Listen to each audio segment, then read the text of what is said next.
Before we begin, let me ask you something. Have you ever made a choice not out of love, but out of duty, and watched it turn into something deeper than you ever expected? If stories like that speak to you, quiet stories, full of heart and second chances, tap like to let us know, and subscribe so you won't miss what comes next. The air inside the Whitmore estate felt older than its walls. The scent of cedar and old books lingered like memory. I stood at the top of the grand staircase, the silk hem of my dress brushing against polished wood, my hands clammy inside lace gloves. Below, soft music echoed through the chandelier-lit hall, too elegant to be joyful. It was my wedding day, and not once did I feel like a bride. I could hear the hush of expensive shoes across marble, the clink of crystal, the way people whispered like something sacred was being buried, not celebrated. They didn't know me, not really. I was the daughter of a ruined businessman and a sick woman, standing in the shadow of debt and obligation, the girl who agreed to marry a stranger not because she loved him, but because he agreed to cover what my father couldn't, and save what little I had left. And that stranger was Grant Whitmore. He stood at the end of the aisle, tall, severe, and unsmiling. A man sculpted out of restraint and reputation. His tuxedo fit like it was stitched into him. His eyes, cool gray, barely flicked toward mine as I walked forward, not out of shyness, but distance, detachment. I wasn't sure he even saw me. I had never spoken to him before that day, but I knew what he was. CEO, old money, a man who didn't need to marry anyone, especially someone like me. But he did, because of a contract, because of something between our fathers, something I had never been allowed to ask about. I walked past rows of unfamiliar faces, each looking at me like I was a well-arranged centerpiece, something to admire, not touch, not understand. The moment I reached Grant's side, I realized something deeper than nerves had taken hold. A quiet kind of grief. The kind you feel when you leave a version of yourself behind. The girl who once believed she'd fall in love. Be chosen. Be held like something precious. That girl wasn't here anymore. We said our vows, if you could call them that. Short, polite, practiced. He slipped the ring on my finger without trembling. I looked up only once, not at him, but at the ceiling. The chandelier above us glowed gold, throwing fractured light across the stone tiles. It should have felt holy. It felt like surrender. Later, when the guests had gone and the staff had disappeared behind heavy doors, I wandered through the quiet, halls in a gown that felt heavier than it should. Grant had retreated to his study. No one had shown me where I was supposed to sleep.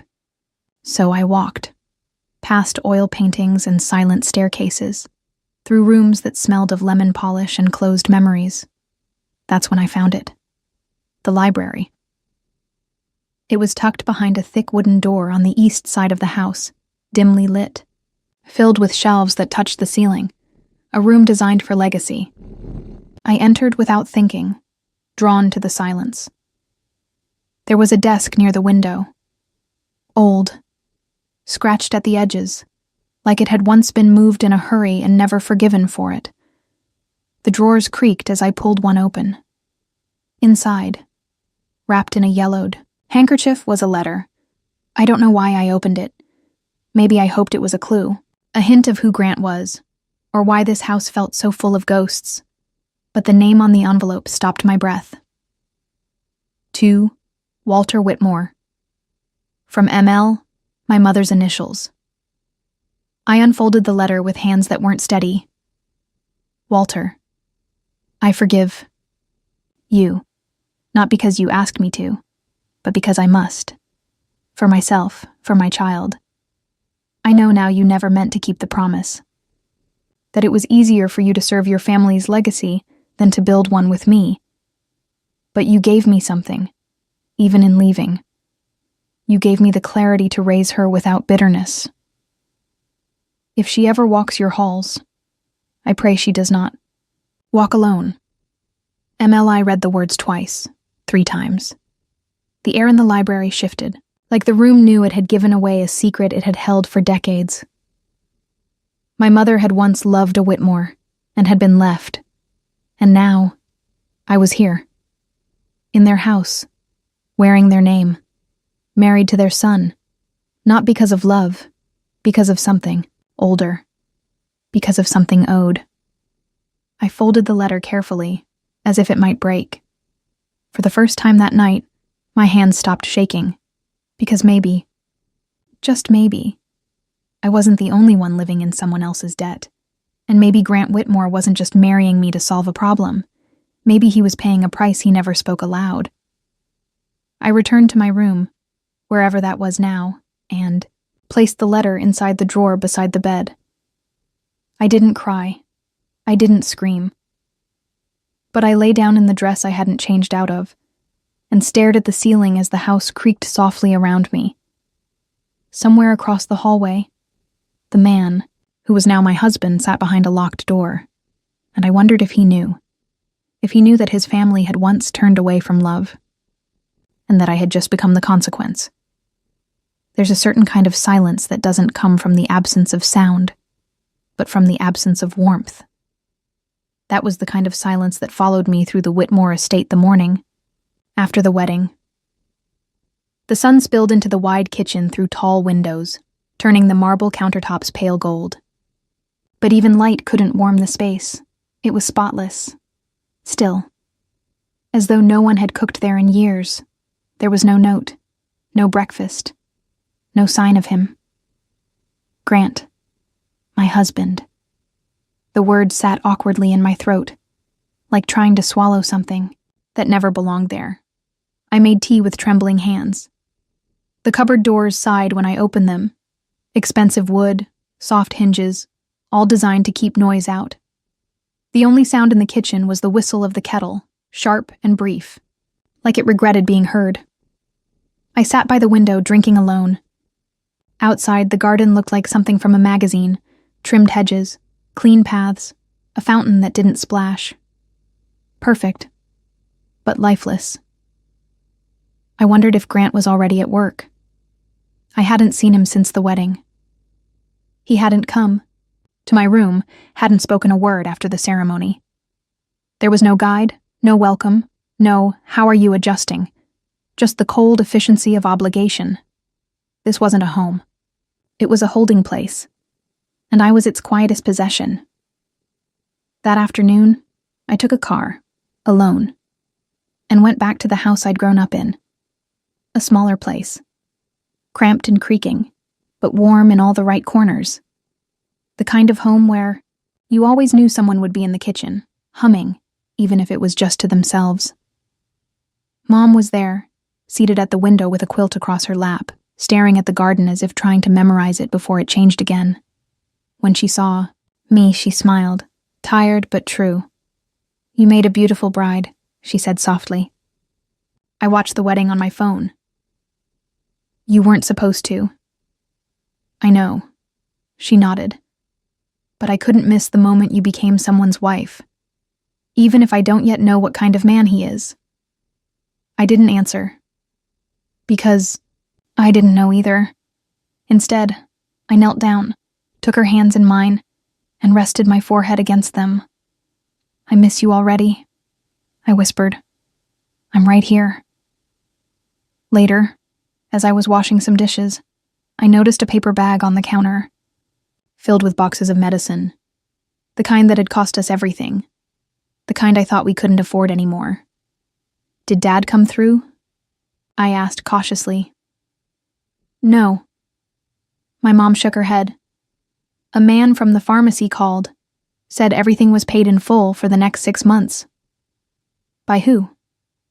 "They didn't say, just that it's been handled."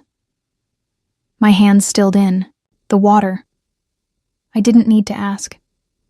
I already knew. That night, I stood at the threshold of Grant's study, unsure whether to knock or disappear.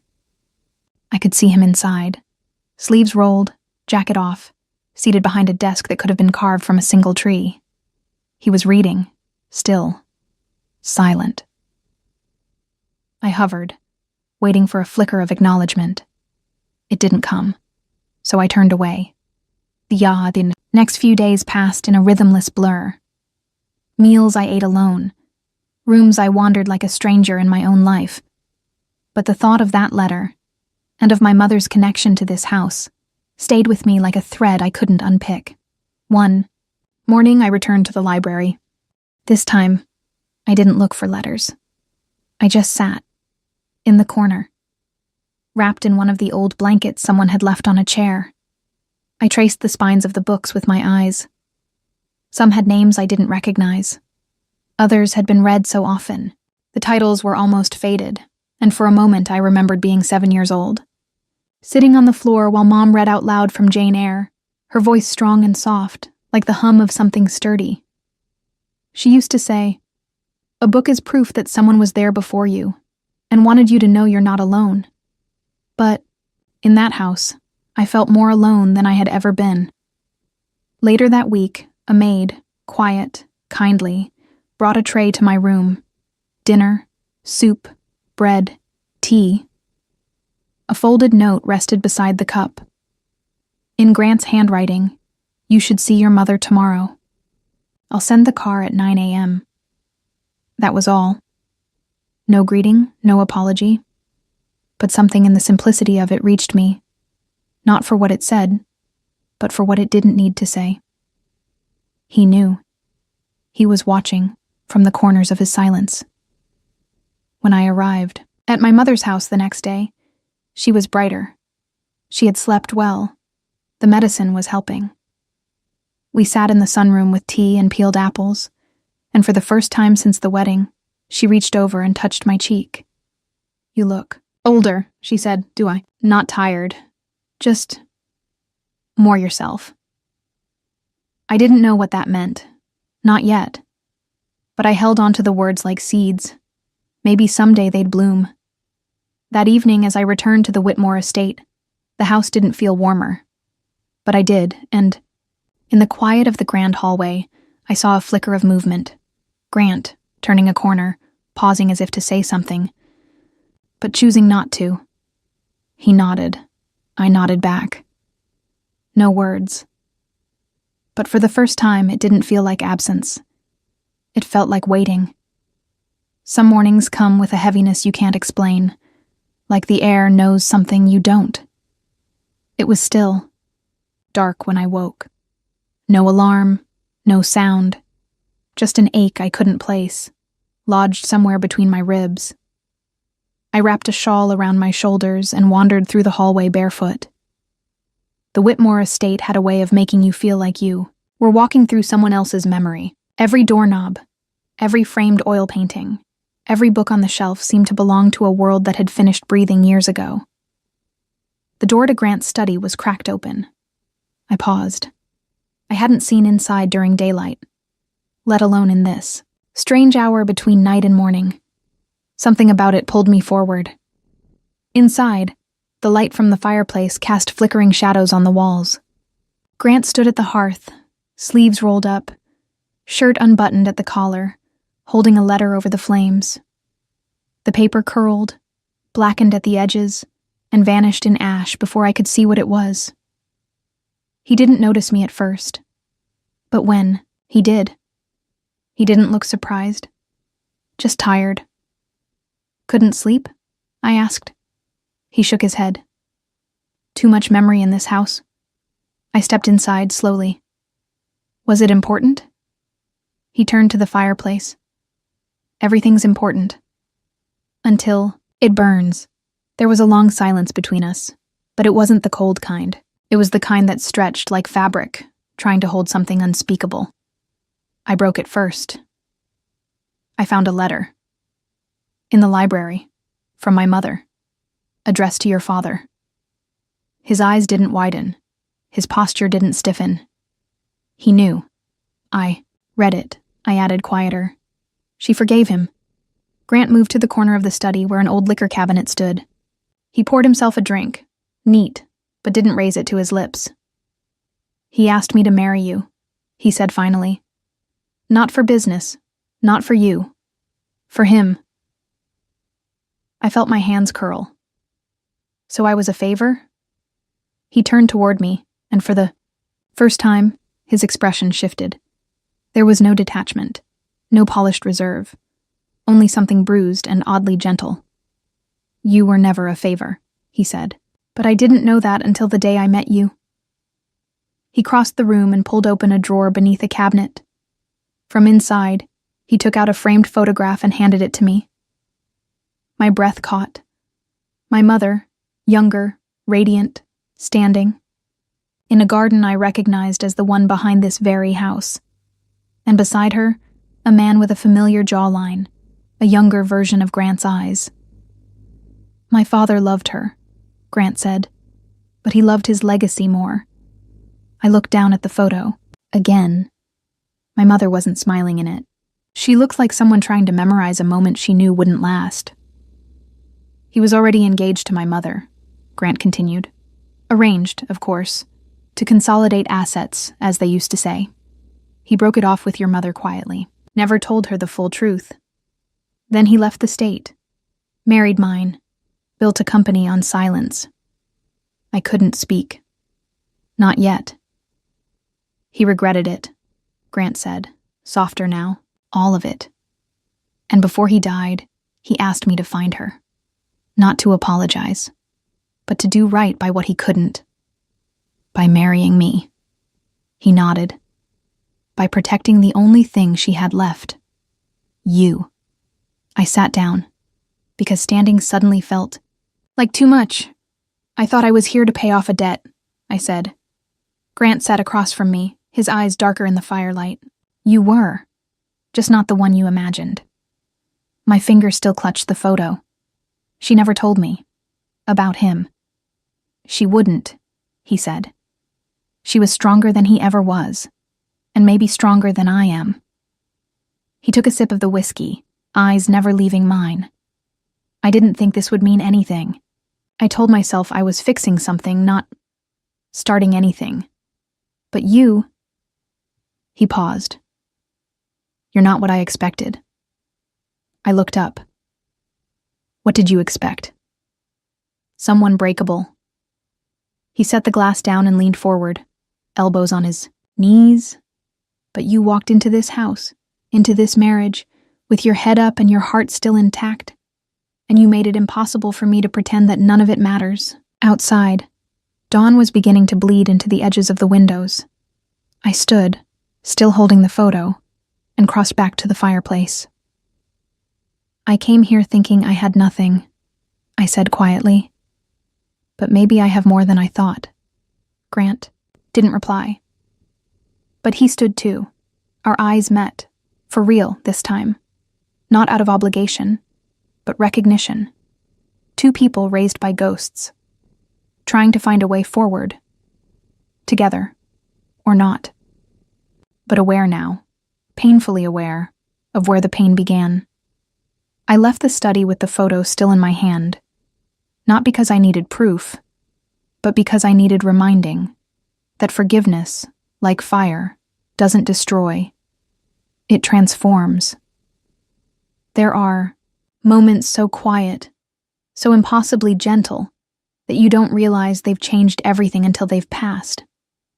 That morning, I returned from the study with the photograph still pressed to my chest. I hadn't meant to keep it, but I also couldn't put it down. There was something about my mother's face in that picture. Not quite sorrow, not quite joy, but something in between. Like she'd accepted a truth she never wanted and carried it with grace anyway. I slipped the photo into a drawer beside my bed and changed into something simple. A cardigan. Soft slippers. The kind of clothes I used to wear when mornings weren't heavy, when my world was still small, and the word marriage meant something else entirely. I wandered down the hall toward the kitchen. I didn't expect anyone to be there. Grant was always gone before sunrise, and the staff moved like shadows, quiet and unseen. But when I turned the corner, I froze. He was there. Grant. In a white button-up, sleeves rolled halfway, hair slightly unkempt. No jacket, no tie, no armor. He stood near the stove, awkwardly holding a kettle with both hands like it might explode. For a moment, I just watched. It was the first time I'd seen him do anything ordinary. The most powerful man in a city, full of polished power, making tea like he didn't quite know how. He turned when he heard me, but didn't speak. Neither did I. Silence again. But not cold this time. Curious. His voice was quieter than usual when he finally said, "There's chamomile, or peppermint. I wasn't sure what you liked." I blinked. "I usually drink jasmine." He nodded, as if filing it away in a ledger. "Chamomile's fine," I added quickly, almost embarrassed for speaking. He reached for a cup, mismatched, not the porcelain ones the staff used, and placed a tea bag inside with more care than necessary. His hands weren't steady. I noticed that. "You don't have to make me tea," I said softly. "I know," he replied. "That's why I did." We sat at the small round table by the kitchen window, cups between us, steam rising, into the morning light. For a long time, we didn't speak, and I found I didn't need to. I studied his face in the early sun, the way it softened at the edges, lost some of its severity. There were faint lines around his eyes that I hadn't seen before. Not age, not stress, just life. He looked like a man who hadn't slept well in years, but who, for whatever reason, still wanted to make tea. I held the warm cup in my hands. The heat sank into my skin, slow and steady. My mom used to say, I began quietly, that the most meaningful things are said without words. That when someone does something simple for you, like folding a towel or waiting in silence, that's how you know. Grant glanced over. "Know what?" "That they see you, not just what you can do or what you represent, but who you are." He didn't answer, but he didn't look away either. There was something in his eyes, not longing, not regret, but recognition, like he saw something he'd been looking for, without knowing he needed it. He stood after a while, walked to a drawer near the fridge, and returned with something wrapped in old parchment. A photo frame. He slid it across the table. I found. "This last night," he said. "Thought you should have it." I hesitated before unwrapping it. It was the same photo. My mother and his father. In the Whitmore garden years ago. But this one had something different. A note on the back. "To Eleanor, the life I didn't deserve, and the love I never forgot." I read it twice, then lowered the frame slowly. Grant's voice was steady when he spoke again. "He never sent it. I think he meant to, or hoped to, but it stayed in that drawer until now." I nodded, my fingers tightening slightly around the frame's edge. "She never told me," I said. "She wouldn't. She lived her whole life trying to protect you from what hurt her." I looked up, and something in my chest cracked. Not in pain, but in release. "Maybe she didn't want me to carry it," I whispered. "Maybe she hoped I'd find something better." Grant leaned forward, resting his arms on the table. "You already have." I don't remember what we said after that, if anything at all. The tea grew cold. The light shifted. The kitchen filled with the quietest kind of peace. One that comes not from solving everything, but from sharing the weight of it. When I left the room, I didn't feel like someone's obligation. I felt like someone's scene. And from the look in Grant's eyes, so did he. Hospitals have a sound that never leaves you, even when the machines go quiet, even when no one's speaking. There's a hum, low, constant, like time itself is pacing the hallways, waiting for something to happen. That was the sound I heard when I opened my eyes at 3:47 a.m., sitting upright in the visitor's chair, beside my mother's hospital bed. The lamp cast a faint circle of light around her. enough to see her chest rise and fall in rhythm with the machines. She looked smaller than I remembered. Fragile in a way I wasn't ready to name. Her hands were cold. I wrapped them in mine. We'd come in just after midnight, when she collapsed in the kitchen. It had been sudden. A dizzy spell, she'd said. But the look in her eyes told me it was more. I had tried to stay calm, but my voice shook on the phone. My hands fumbled as I grabbed her coat. And then Grant had appeared. No warning, no hesitation. Just him, in the doorway, car keys in hand. "I'll drive," he said, and I let him. We hadn't spoken much during the drive. I was too busy holding Mom's hand in the back seat. But I felt his presence, solid and unwavering, in the front. The way he drove, steady, silent, told me more than words ever could. He didn't ask questions. He didn't panic. He didn't try to make it better. He just showed up. And sometimes, that's all you need. Now, in the stillness of the hospital room, I looked toward the small couch in the corner. He was there, asleep, or at least pretending to be. His suit jacket was folded over the armrest. His tie had been loosened. One arm was resting across his chest like he was protecting something he didn't know how to name. I got up slowly, careful not to wake Mom, and walked toward him. He stirred, opened his eyes. "Didn't mean to fall. Asleep," he murmured. "You've been here for 5 hours," I whispered back. "You're allowed." He sat up, rubbing his neck. I sat beside him. Not too close, but closer than before. "Thank you," I said after a moment. "For what?" "For not hesitating." He looked at me, his eyes softer than I'd ever seen them. "I wasn't going to let you face that alone," he said, and he meant it. The silence that followed wasn't awkward. It was full of everything we didn't have the right words for yet. I glanced down at my hands, then over at his. "They say," I said slowly, "that the truest things are the ones we never say." He tilted his head. "Do you believe that?" "I think I used to, when I thought words could lie. And now I think we need both. The silence that holds space, and the words that choose to break it." Grant didn't respond right away, but then he turned toward me, his voice low, deliberate. "I didn't marry you for love. You know that." I nodded, but I stayed, and I showed up.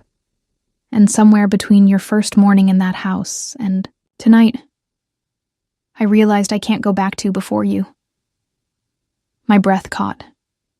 You make it harder to stay cold, and easier to want more. The air in the room felt warmer somehow. Or maybe it was just me, letting something go that I didn't. Even though I'd been clenching, I reached for his hand, not out of romance, out of truth. And he let me. Hours passed. The sky outside began to soften with the first hints of dawn. A nurse peeked in, quiet, efficient, smiled when she saw us sitting side by side. Then a sound, soft, fragile. Isla. It was my mother. Her voice was thin, but clear. I rushed to her side. Grant followed. She blinked, looked at both of us, and gave a tired smile. "Still here," she whispered. "Always," I said, tears stinging. Her gaze shifted to Grant. "You take care of her," she murmured. "I will," he answered without pause, and then she did something I didn't expect. She reached for his hand, held it, and closed her eyes. Later, when the nurse returned and gently asked us to let her rest, I stepped out into the hallway. Grant followed, and we stood in the narrow corridor, surrounded by the quiet rhythm of machines and midnight confessions. "I don't know what this is," I said. "This? Us." He didn't flinch. "I don't either," he said. but I know I'm not ready to lose it. We walked outside together, into the pale light of early morning. The world was quiet, not empty, just waiting. We didn't say goodbye. We didn't make promises. We just stood there in a silence that had stopped being lonely and started to feel like home. The house had begun to feel different, not warmer, not louder, just lived in, like the walls had started to breathe again. Or maybe it was just me, learning how to stop holding mine in. After the night at the hospital, Grant and I returned home not as husband and wife in name only, but something else. Something quieter, deeper, undefined. We didn't speak of what he said in that room. We didn't need to. He showed it in other ways. He stayed in the kitchen longer in the mornings, started asking if I'd eaten, left books on the reading table I had mentioned, liking little things, but deliberate things.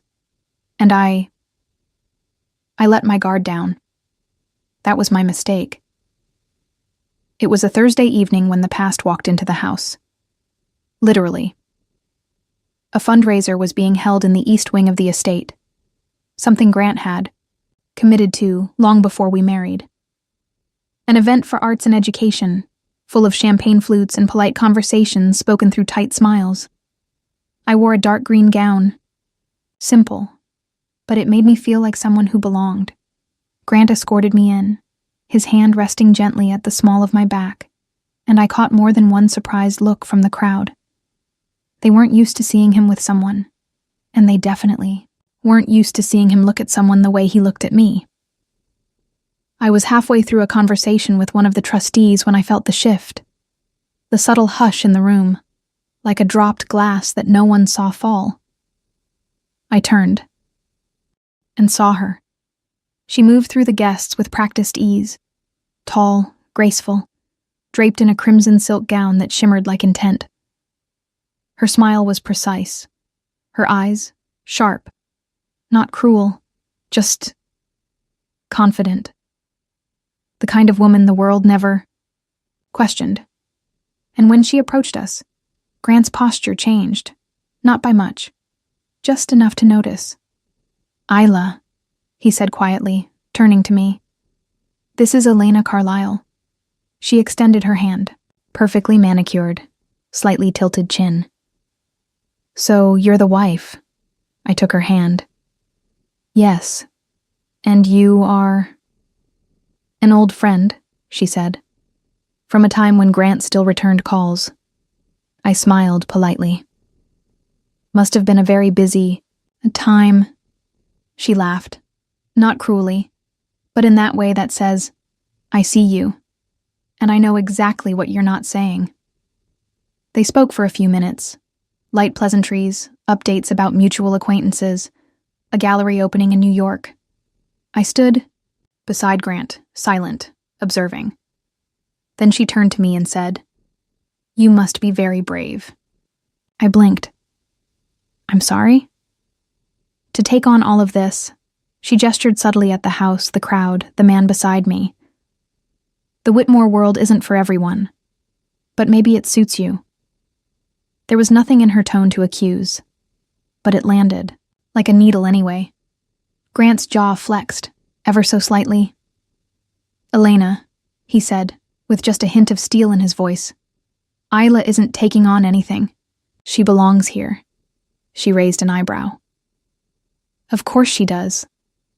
Then, softly, as if just for me, "I used to think I knew what he looked like when he cared about someone, but I've never seen him look at anyone the way he looked at you just now." She smiled, this time, with something close to sadness, and drifted back into the crowd. I didn't say anything at first. I didn't need to, because Grant turned to me and said, low and certain, "She wasn't supposed to be here." I looked at him. "Was she?" He shook his head. "Years ago. And even then it was never real." "Then why did it feel like she knew something I didn't?" He hesitated. Not because he was hiding something, but because he was choosing his words with care. Because, he said, you're the only one who could ever make her wonder if she was wrong. Later that night, after the guests had gone and the lights had dimmed, I found myself sitting on the bench in the garden. The same garden from that old photo. The grass was wet with dew. The moon hung low. Grant came out quietly, jacket off, sleeves pushed back. He sat beside me without a word. We sat in silence for a while, listening to the crickets, the distant sound of a car leaving the drive. Then he said, I used to live in a house where power meant safety, control meant success, and love was something you learned to survive without. I turned to look at him. His profile was softer in moonlight, more human. But then you came, he continued, and you didn't ask me for anything. You just stayed, even when I gave you nothing. He turned, met my gaze, and now, I can't go back to before you. There was nothing performative about the moment. No grand kiss, no swelling music, just that one sentence, and everything it carried. I didn't reply with words. Instead, I reached over and laid my head gently against his shoulder, not to be held, but to let him know he could lean too. And he did. For the first time. It was the kind of morning that made you forget the world was ever loud. No wind, no birds, just a stillness that settled over the house like soft dust. The fundraiser had passed, but its ripples remained. I hadn't spoken much since the night in the garden. Not because there was tension, there wasn't, but because silence had become something we shared, not something we escaped. There's a different kind of intimacy that grows when two people can sit together and not need to speak. Grant. And I had found that rhythm. A quiet tether, not wrapped in romance or ceremony, but rooted in something steadier. Still, my mind turned over Elena's words more than I wanted to admit. The Whitmore world isn't for everyone. She had meant it as a warning, but I didn't need a warning. I needed clarity. Not from her. From him, I spent the morning organizing the library, something I had offered to do weeks ago. Dusting shelves, reordering books by author instead of height. Grant passed by once on a call. He paused in the doorway, eyes soft. Need anything? He mouthed. I shook my head. He smiled, a real one, and disappeared down the hall. It was such a small moment, but it mattered more than he knew. Late afternoon, I returned to my room to find something on the writing desk. A single sheet of heavy paper folded in thirds. No envelope, no name.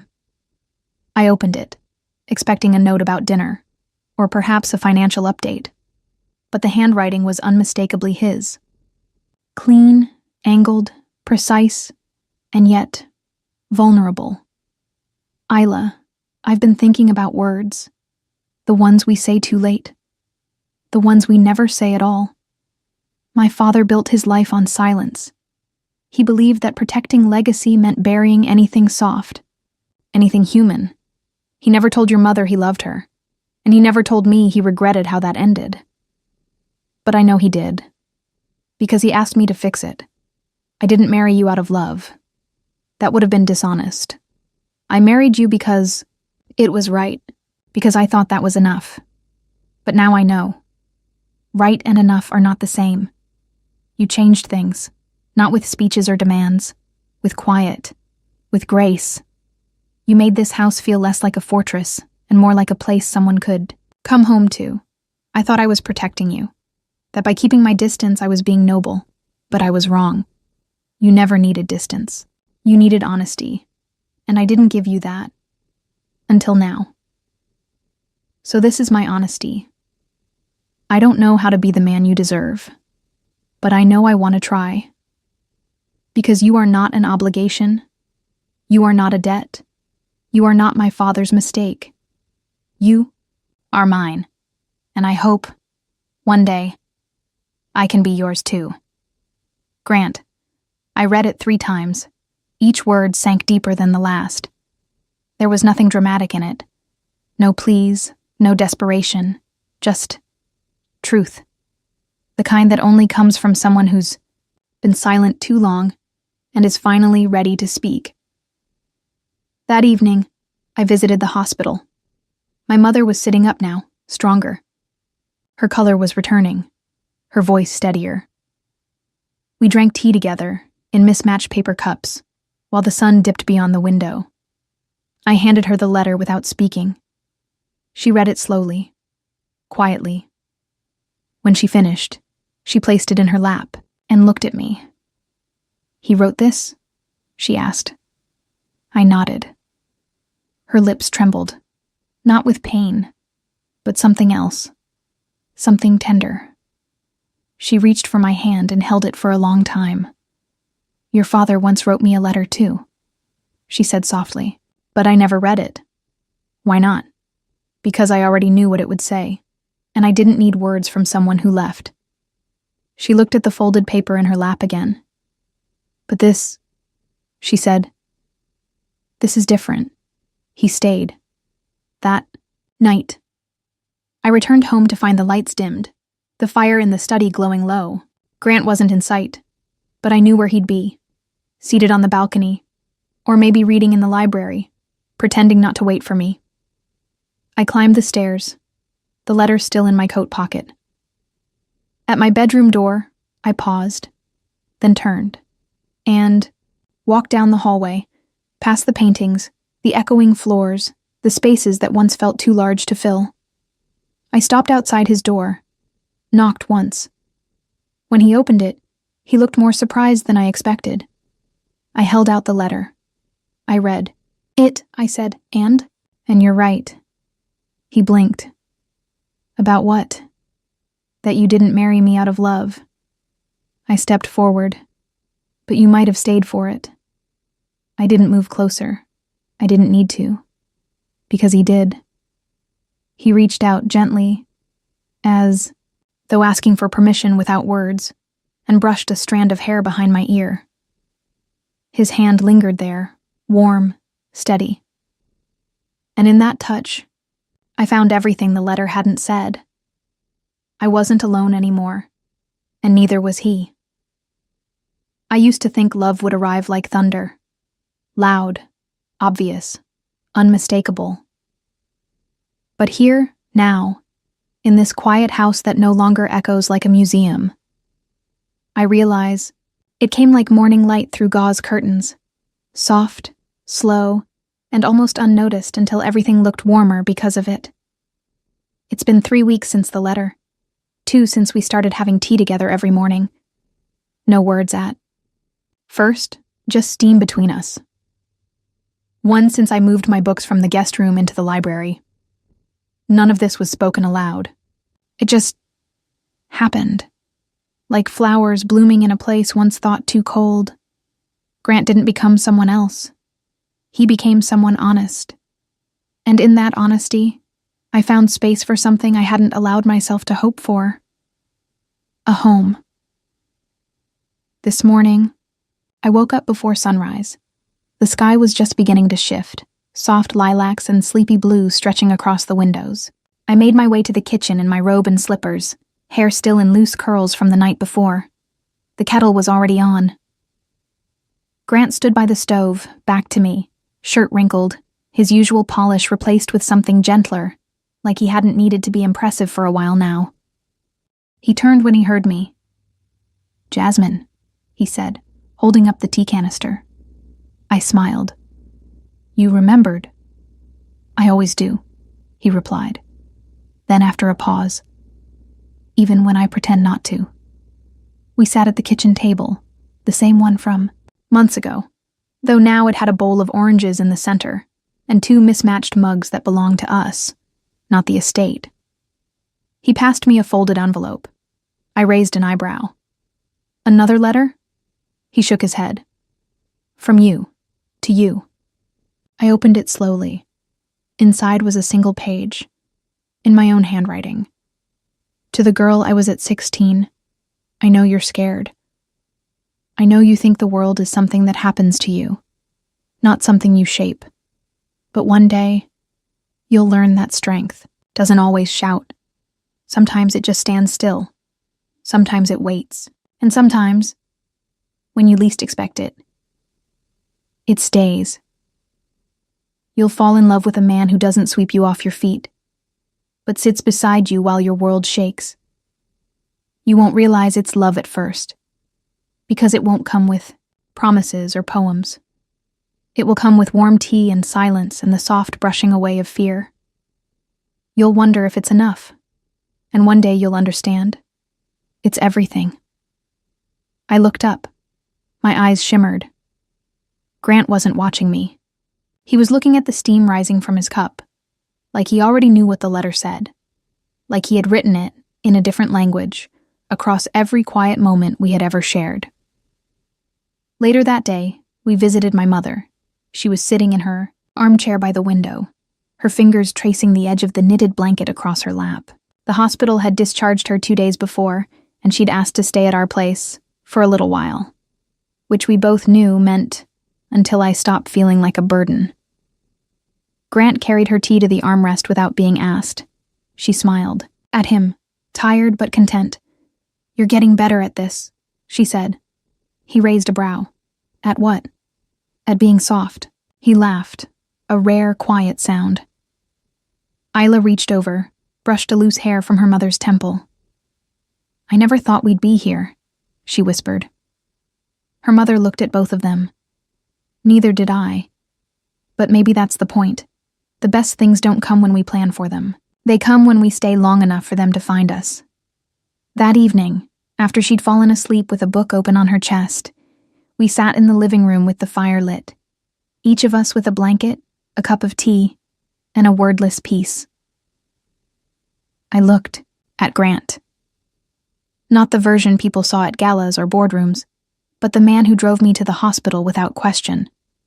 The man who made tea with shaking hands. The man who said everything in a letter he was terrified to send. "You were right," I said softly. He turned. "About what?" "About the difference between right and enough." He didn't speak. So I leaned into him, laid my head on his shoulder like I had that night in the garden. He rested his cheek against my hair and breathed. "I still don't know how to be the man you deserve," he said. "You already are," I replied. "Because you stayed." There was no music, no fireworks, just 2 people, leaning into a moment that didn't need more than what it already was. Whole, quiet, true. Later that night, after we helped my mother into bed, after the dishes had been washed and the windows latched shut, I sat at the desk by the window and picked up a pen. This time, the letter wasn't to my past self. It was to him. I didn't use fancy words, just a few simple lines. "You don't have to be more than you are. You just have to keep being here, and I will too." I left it on his pillow. And when I woke the next morning, there was a note in its place. Mine. Now. And always. Sometimes love doesn't knock. It waits. And when you open the door, not expecting anything, you find it's been standing there the whole time. Thank you for walking this story to its quiet, beautiful finish. If this story touched something quiet in your heart, a memory, a truth, or simply the comfort of being seen, please consider giving it a like to support the channel. And if you'd like more stories told softly but deeply, feel free to subscribe and turn on notifications. Each week we'll be here, with a warm cup of tea, a piece of someone's journey, and something that lingers just a little longer in your heart.